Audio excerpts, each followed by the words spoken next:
O STF, Supremo Tribunal Federal, formou maioria hoje para validar a nomeação de parentes para cargos de natureza política. Até o momento, o placar é de 6 votos a 1 a favor da manutenção do entendimento. Apesar da maioria, o julgamento foi suspenso e vai ser retomado na quarta-feira que vem. A discussão tem origem na súmula vinculante 13, aprovada pela Corte em 2008. A súmula proibiu o nepotismo na administração pública, barrando a nomeação de pessoas casadas, companheiros ou parentes, até o 3º grau para cargos públicos em comissão ou de confiança. No entanto, depois da publicação da súmula, em diferentes ocasiões, a Corte deu decisões reconhecendo uma exceção ao texto. Com isso, as decisões passaram a permitir a nomeação para cargos políticos, como os postos de ministros e secretários estaduais e municipais. Só que as decisões não foram dadas sobre repercussão geral, que é quando todas as instâncias do judiciário são obrigadas a seguir o entendimento da Corte. O tema voltou, portanto, à pauta depois que, em 2013, o município de Tupã, interior de São Paulo, publicou uma lei alterando a atual legislação. Com a mudança, o município passou a aceitar a indicação de parentes para o cargo de secretário municipal. No entanto, a lei foi contestada pelo Ministério Público Federal, que apresentou uma ação no Tribunal de Justiça de São Paulo. No julgamento, o Tribunal de Justiça de São Paulo entendeu que a alteração foi feita pelo município, não seguia o que era previsto na súmula. O município alegou que havia seguido os entendimentos do próprio STF. Como as decisões não eram de repercussão geral, o Tribunal de Justiça não era obrigado a aplicar esse entendimento. Relator do caso, o ministro Luiz Fux, votou, portanto, para validar a lei municipal da cidade de Tupã. O magistrado ainda sugeriu uma tese para permitir a indicação de parentes para cargos políticos. Para Fux, o chefe do executivo tem essa prerrogativa, de escolher os auxiliares políticos, desde que sejam respeitados critérios de qualificação técnica e que não haja nepotismo cruzado.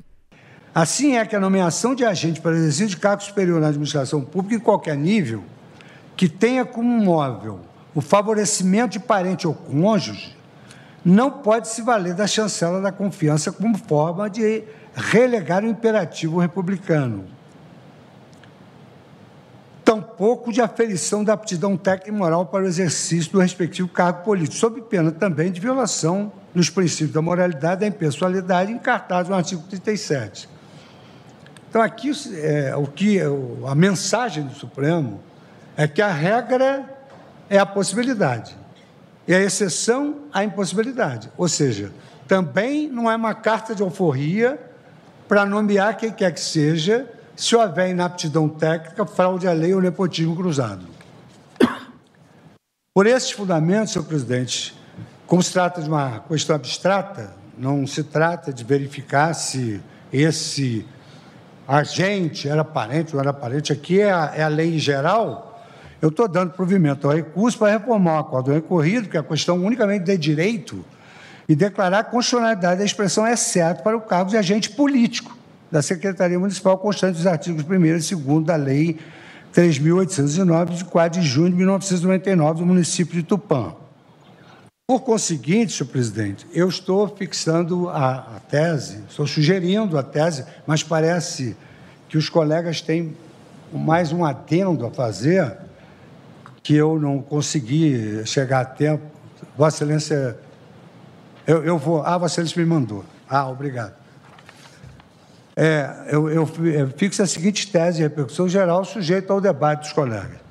A vedação constante da súmula vinculante 13 não se aplica à nomeação de cônjuge, companheiro ou parente em linha reta colateral por afinidade até o 3º grau, da autoridade nomeante para cargos de natureza política, desde que preenchidos os requisitos de qualificação técnica e idoneidade moral para o cargo, na forma da lei, porque também não pode alegar vagamente, a lei há de estabelecer os critérios dessa aptidão técnica e da idoneidade moral, como, por exemplo, não ter respondido a nenhum inquérito, enfim, qualquer coisa que possa abalar a idoneidade moral, vedado o nepotismo cruzado. Então, eu fiz uma interpolação, vou pedir licença para repetir. A vedação constante da súmula vinculante 13 não se aplica à nomeação de cônjuge, companheiro ou parente em linha reta colateral por afinidade até o 3º grau da autoridade nomeante para cargos de natureza política, desde que preenchidos os requisitos de qualificação técnica e idoneidade moral para o cargo, na forma da lei, vedado o nepotismo cruzado. Aí houve um consenso, antes de eu ter a oportunidade de debater, mas que se traduz na seguinte proposição. Por decorrência lógica, incluem-se na vedação os cargos de outros poderes e instituições independentes, como membros do Poder Judiciário, do Ministério Público e dos Tribunais de Contas. O voto do relator foi acompanhado pelos ministros Cristiano Zanin, André Mendonça, Nunes Marques, Alexandre de Moraes e Dias Toffoli. Em 2018, antes de a Corte realizar o julgamento, os ministros decidiram que, nesse caso, haveria repercussão geral, fazendo com que os entendimentos do Supremo sejam aplicados pelas demais instâncias do Poder Judiciário. Bom, e até o momento, o ministro Flávio Dino foi o único a discordar. Ele criticou a possibilidade de nomeação de parentes e afirmou que legalidade e afeto não combinam. Lembro bem, ministro Fux, de um desembargador de um estado, que não irei declinar, que disse assim: Flávio, como é que vai ficar meu gabinete? Eu disse: por que, desembargador? Porque a minha letra é muito ruim, só a minha esposa entende. E por isso que ela é minha chefe de gabinete. E aí eu sugeri que ele treinasse outra pessoa para esta missão. Tal era o estado da arte, não no século XIX. Estou falando de poucas décadas atrás. O CNJ aprovou essa resolução, foi impugnada perante o Supremo, e o Supremo validou isto, que acabou resultando na súmula vinculante 13. E a súmula vinculante 13, lembremos, a resolução é de 2005.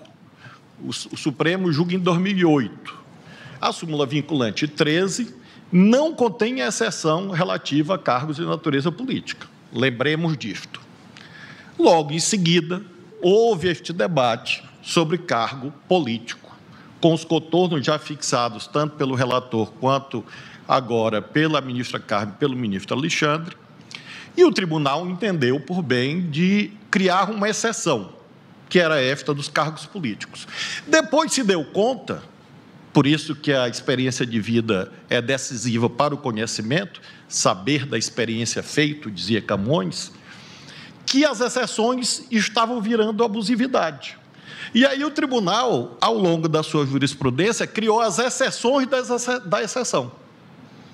De modo que nós temos hoje uma proibição, com uma exceção, que são os cargos políticos, e dentro da exceção, exceções, que o eminente relator já lembrou, e no pior dos mundos, porque eu sempre me preparo para vários cenários, creio que essas exceções à exceção deveriam ser incorporadas à súmula vinculante. Exceções estas que nascem de precedentes do tribunal, quais sejam nepotismo cruzado, isto já está na súmula, fraude à lei, leio literalmente decisões do tribunal, nomeações de cargos políticos operada ao arrepio dos princípios constitucionais regentes da administração pública, em especial impessoalidade, moralidade e eficiência, nomeações para cargo político que violam o princípio da razoabilidade. Imagino a situação, infelizmente não hipotética, de loteamento inteiro da administração pública. Portanto, não se cuida de uma exceção. É o loteamento inteiro entre as famílias, como se fosse quase que um empreendimento familiar, e aqui a moldura do princípio da razoabilidade. A ministra Carmen Lúcia ainda não votou, mas se manifestou sobre o tema. Segundo ela, o cumprimento do princípio da impessoalidade é um desafio constante. Os ministros Edson Fachin, Gilmar Mendes e Carmen Lúcia devem votar na próxima sessão, que vai ser, portanto, na quarta-feira da semana que vem. Sobre este assunto, nós vamos conversar agora com o advogado, mestre em Direito Político, especialista em Direito Constitucional e em Advocacia Pública, Lucas Mourão. O Lucas também que é membro da Academia Brasileira de Direito Eleitoral e Político. Lucas, boa noite para você, seja bem-vindo aqui ao Tempo News. Eu já começo te perguntando quais são as principais repercussões na sua avaliação, na prática, a partir de agora, em relação à nomeação em cargos públicos depois dessa decisão, hein? Boa noite. Primeiramente, muito obrigado pelo convite. É um prazer estar aqui. Espero que eu possa contribuir de alguma forma. Indo já diretamente à pergunta que vocês colocam para mim, a repercussão que a gente pode esperar, na verdade, colocando assim em panos limpos, a repercussão seria nenhuma, porque o que o STF fez, a bem dizer, foi manter na jurisprudência dele o que já estava sendo praticado ao longo das decisões. Nós temos ali, desde 2008, salvo engano, uma regulamentação que vem da súmula vinculante, número 13 do STF, determinando como que deveriam ser essa diretriz de nomeação de parentes, e a partir disso foi sendo construído todo um arcabouço jurisprudencial de como deveriam os órgãos públicos ali do Executivo, do Legislativo, do Judiciário, como eles deveriam se posicionar, quais regras deveriam seguir para fazer essas nomeações. E a jurisprudência se construiu em cima disso. Só que agora, isso tudo sem repercussão geral. Só que agora, por causa dessa situação concreta no município de Tupã, eles foram emparedados, digamos assim, com uma questão que vira e mexe, bate na porta lá do STF, né? E a nomeação de um parente para um cargo essencialmente político, que é o quê? O cargo de um ministro, um cargo de um secretário de Estado, o cargo de um secretário municipal. Esse é um cargo excepcional. É um cargo que não é um cargo técnico, não é um cargo administrativo, ele é um cargo puramente de confiança. E isso vira e mexe, batia na porta do Supremo, e o Supremo, desde lá atrás, falava, olha, essa é uma exceção. Então, por ser uma exceção, pode ali abrir uma brecha na vedação ao nepotismo e pode sim ter essa nomeação ao parente. O que houve agora é que o STF ele anotou ali embaixo falando, isso agora a gente está decidindo em sede de repercussão geral. Ou seja, é uma decisão vinculante que vai vincular, vai ser obrigatória para todos os tribunais do país seguirem daqui em diante. Então não tenham mais dúvida demais tribunais do país. Quando houver uma nomeação de um parente para um cargo essencialmente político, ou seja, ministro, secretário de Estado, secretário municipal, a regra é pode ser um parente. Então não vem ali um juiz de primeira instância me falar que é nepotismo, porque em regra não é. Já é uma decisão com repercussão geral no STF. E é por isso que eu falo aqui que, julgando em panos limpos, a repercussão dessa decisão, no contexto prático, seria nenhuma. Continuou tendo a mesma coisa, os mesmos efeitos que já estava tendo pelas decisões que o STF já dava historicamente. Doutor Lucas, a gente está aqui, inclusive, com uma enquete aqui que a gente faz aqui ao longo do nosso jornal, aqui perguntando, você concorda com a nomeação de parentes para cargos públicos? Até agora, 84% das pessoas que participaram estão dizendo que não concordam. E eu vou transmitir aqui um pensamento da Maria Goretti 282, que ela diz o seguinte: para que concurso público? Para que serve meu voto, afinal de contas? A gente imaginar que passa a ser legal esse tipo de contratação, a gente pode imaginar, legal mas e quanto à moralidade desse tipo de atitude? Dá para colocar na balança essas duas medidas? Com certeza. E digo mais, acho que 84 está um número até menor do que eu imaginava do que seria. É porque a gente começou agora. Pois é, então vai aumentar. Mas o contraponto está justamente nisso, com a ideia que veio ali, quando veio a edição da súmula vinculante número 13, falando ali do nepotismo, ela veio ancorado justamente ali no artigo 37 da Constituição, que ele vai traçar o quê? Os princípios da administração pública, e dentre eles está justamente a moralidade. E quando ele vai traçar ali o artigo 37, ele se desbruça em vários incisos, e um deles ele vai tratar justamente do concurso público e depois dos cargos comissionados, cargos de confiança. A ideia que da construção da vedação ao nepotismo passou por tudo isso, falando, devemos prezar pela moralidade. Mas aí a gente tem que fazer essa divisão, porque é a divisão que o Supremo Tribunal fez desde lá atrás, em cima de uma leitura da Constituição Federal, que quando a gente está falando de um servidor, ou seja, um cargo técnico, um cargo administrativo, aí a gente vai ter a imposição da vedação ao nepotismo.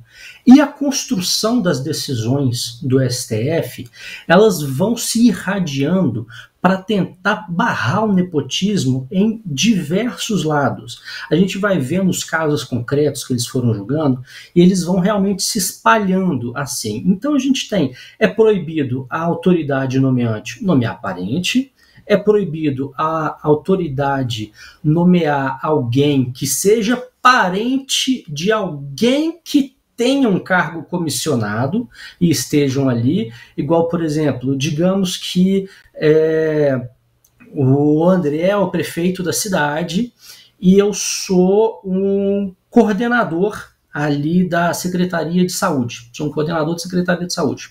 E o André nomeia a minha esposa como agente comunitária do SUS, submetida, portanto, a mim, que sou o coordenador, sou um servidor em cargo de comissão, né, coordenador do SUS, na Secretaria de Saúde, e nomeia a minha esposa a um outro cargo de comissão submetida a mim.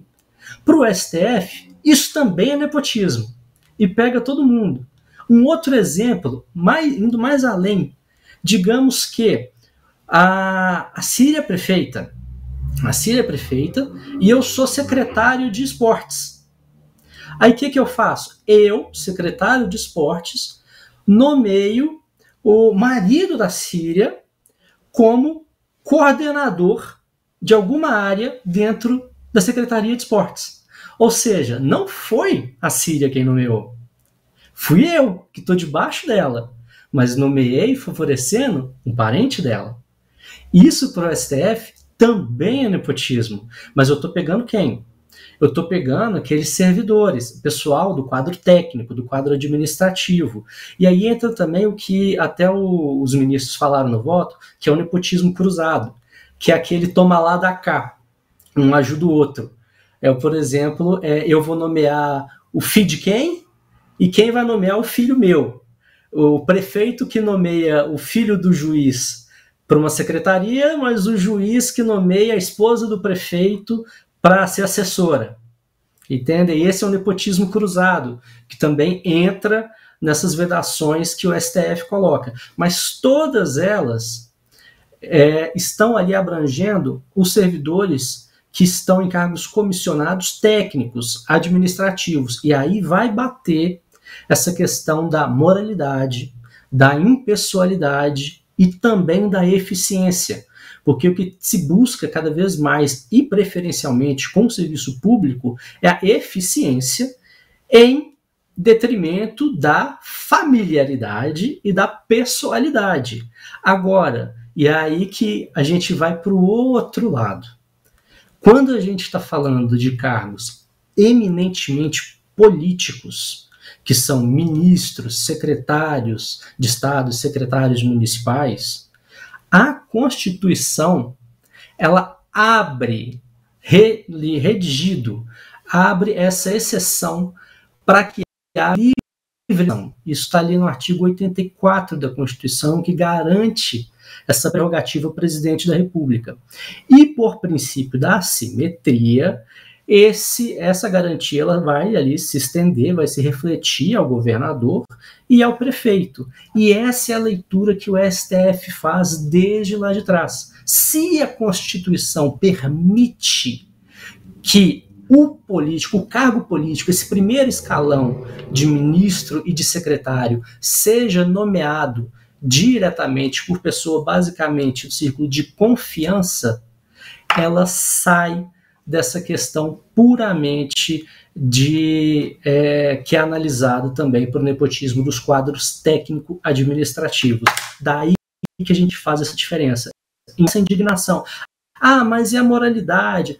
Essa questão da indignação, da moralidade, infelizmente, ela sai da seara jurisdicional, da seara do controle de constitucionalidade, e ela vai cair na seara de controle da moralidade, do controle, no final das contas, do controle político, exercido pelo povo, a bem dizer, nas eleições, insatisfeito com as opções políticas do representante dele no frigir dos ovos, né? Porque o STF, quando ele diz assim, olha, eu não posso penalizar o político por nepotismo ao ele nomear um parente para ser ministro ou secretário, já que a Constituição garante isso, o STF está falando, eu não posso fazer as vezes de um guardião da moralidade, de um guardião do que eu acho politicamente mais aceito, porque eu estou agindo nos estritos limites do controle constitucional, que é o meu papel enquanto STF.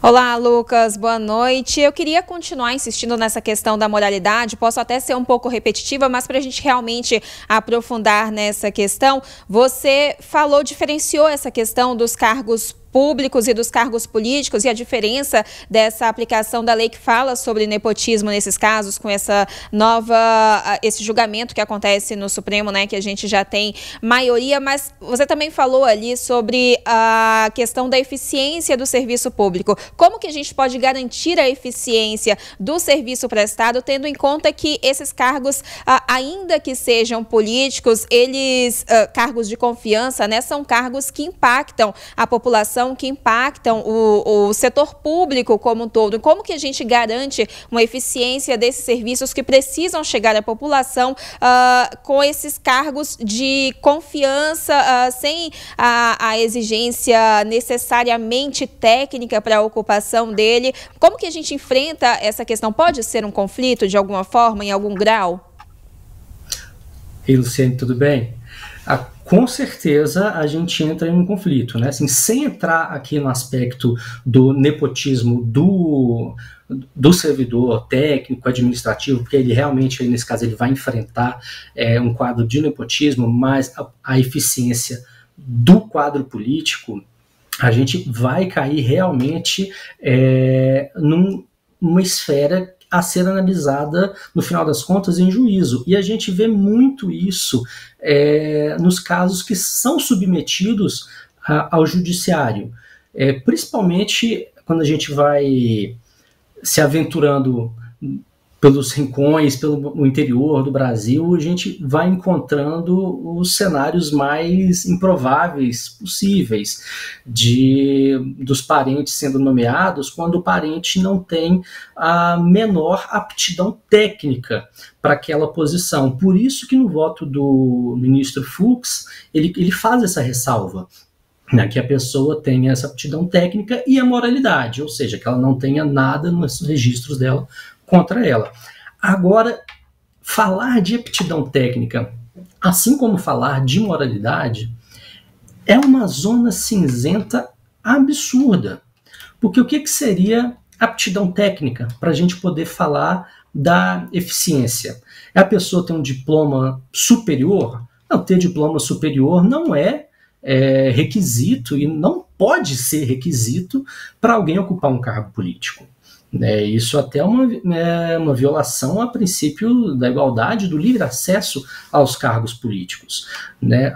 Então, isso, no final das contas, é um trabalho que vem sendo e é desempenhado pelo Ministério Público, quando ele faz essa aferição, fazendo esse controle junto às prefeituras, junto aos estados, um trabalho das controladorias, quando elas estão acompanhando as gestões, e no final das contas também é um trabalho político que as oposições fazem sempre, não deixam de fazer, e é um trabalho popular, que a população deve acompanhar, querendo ou não, isso é uma responsabilidade cidadã de todos. A população deve acompanhar os trabalhos políticos, muito além de simplesmente falar, o meu prefeito nomeou a esposa, o filho, o irmão, eu estou de birra por causa disso. Não, é um trabalho de ver, meu prefeito nomeou o pai dele, a mãe dele, deixa eu ver se está saindo realmente alguma coisa que presta disso daí. E se não estiver saindo, de levar essa questão ao Ministério Público, à Corregedoria, ao Tribunal de Contas, a órgãos de controle,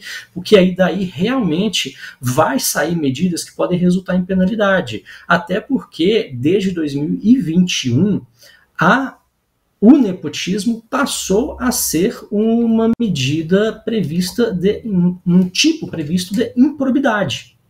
E agora vem com todas as sanções da prática de improbidade. Então agora todo mundo tem que andar pianinho com relação a isso. Não pode simplesmente nomear no salvaguardo de ser um parente.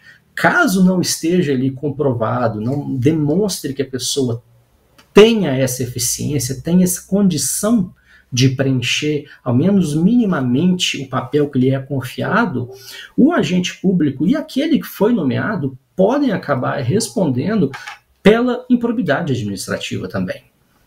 Agora, Lucas, há critérios objetivos, eu pergunto, em relação para medir essa qualificação técnica dessa pessoa indicada, ou não? Isso aí vai com o tempo, a população tem que ficar de olho no serviço que está sendo prestado e fazer as análises, se for o caso, fazer a própria denúncia? Pois é, não tem, em via de regra, não tem esses critérios objetivos de falar qual que é o critério específico para uma pessoa poder ser nomeada secretária, poder ser nomeado ministro. Imagine, por exemplo, que um determinado município edite uma lei, por exemplo, o município de Tupã, São Paulo, que gerou essa ação, foi para o STF, editou uma lei que falava que poderiam nomear secretários parentes até 3º grau. Agora imagine que Tupã colocasse, ou qualquer outro município colocasse, os secretários deverão ser pós-graduados na devida área de atuação. Isso, no final das contas, seria uma violação ao próprio princípio da isonomia entre as partes e uma vedação ao livre acesso, ao acesso, à possibilidade de acesso à atividade política. Porque essa ocupação é uma ocupação política. E a participação política, ela é um direito fundamental assegurado a todos os cidadãos. A partir do momento que você coloca uma trava censitária ali, uma trava educacional, realmente ali de nível de educação, você quebra esse direito fundamental. Então, esse pré-requisito, ele não pode ser colocado. O que você pode fazer é tentar estipular critérios objetivos, talvez, de produtividade. Mas aí fica aquilo. Como que uma prefeitura ou um governo de estado vai metrificar essa objetividade do secretário dele, né? E até que ponto um prefeito ou um governador teriam interesse em fazer esse controle metrificado sobre uma pessoa que, no final das contas, é uma pessoa de confiança, querendo ou não, um amigo que está colocado ali para atuar em conjunto. Aí acaba ficando contraditório e, no final das contas, se tornaria meio que uma letra morta. Tá certo, então, Lucas Mourão, agradecemos muito você estar aqui conosco hoje, ter aceitado aí o nosso convite, nos ajudar a entender um pouco melhor toda essa questão aí envolvendo casos de nepotismo. Muito obrigada, viu, por estar conosco e até uma próxima oportunidade. Gente. Boa noite. Eu agradeço, uma boa noite para todos. Obrigado. Pois é, Lu, a gente tem aqui Luciane Landim voltando com você agora, porque nós temos um outro ponto aqui para falar, uma outra notícia do Supremo Tribunal Federal, E é que foi derrubada a decisão do então ministro Luiz Roberto Barroso, que havia autorizado enfermeiros e enfermeiras a ajudar em procedimentos de aborto, não é isso? Pois é, André, essa foi a última decisão de Luiz Roberto Barroso antes de se aposentar do Supremo Tribunal Federal, né? Essa decisão junto com aquela a que ele votou sobre a descriminalização do aborto até 12 semanas de gestação. Então, nesse caso específico que a gente está falando, o ministro concedeu uma decisão de caráter liminar, estendendo aos enfermeiros e aos técnicos de enfermagem a autorização já assegurada a médicos em casos legais de aborto. O ministro atribuiu a decisão ao déficit assistencial que torna insuficiente a proteção de mulheres e, sobretudo, de meninas que são vítimas de estupro. O Código Penal hoje extingue a punição a médicos que fazem aborto nos casos que são permitidos por lei. E aí a gente inclui 3 específicos: gravidez por estupro, risco à vida da gestante e anencefalia fetal. Barroso, então, ampliou essa ressalva, essa autorização, ou seja, a extinção de punição a enfermeiros e a técnicos que poderiam auxiliar, né, nesse procedimento de interrupção legal da gravidez. Essa liminar, porém, ela foi derrubada em um placar que foi finalizado nesse julgamento no plenário virtual com 10 votos a 1. 10 votos para derrubar a decisão de Barroso, somente o voto do ministro agora aposentado a favor dessa mudança. Se manifestaram contra, então, os ministros Luiz Fux, Gilmar Mendes, Carmen Lúcia, Cristiano Zanin, Flávio Dino, Cássio Nunes Marques, André Mendonça, Alexandre de Moraes, Dias Toffoli e o presidente da Suprema Corte, Edson Fachin. Fachin, inclusive, disse que o assunto é tão delicado que merece uma discussão no plenário físico, com todos os ministros reunidos fisicamente em uma sessão e não no plenário virtual, que é um espaço eletrônico em que eles depositam os votos, as manifestações, sem a necessidade de um debate presencial, né, de um julgamento em que eles se reúnem no plenário do Supremo Tribunal Federal fisicamente.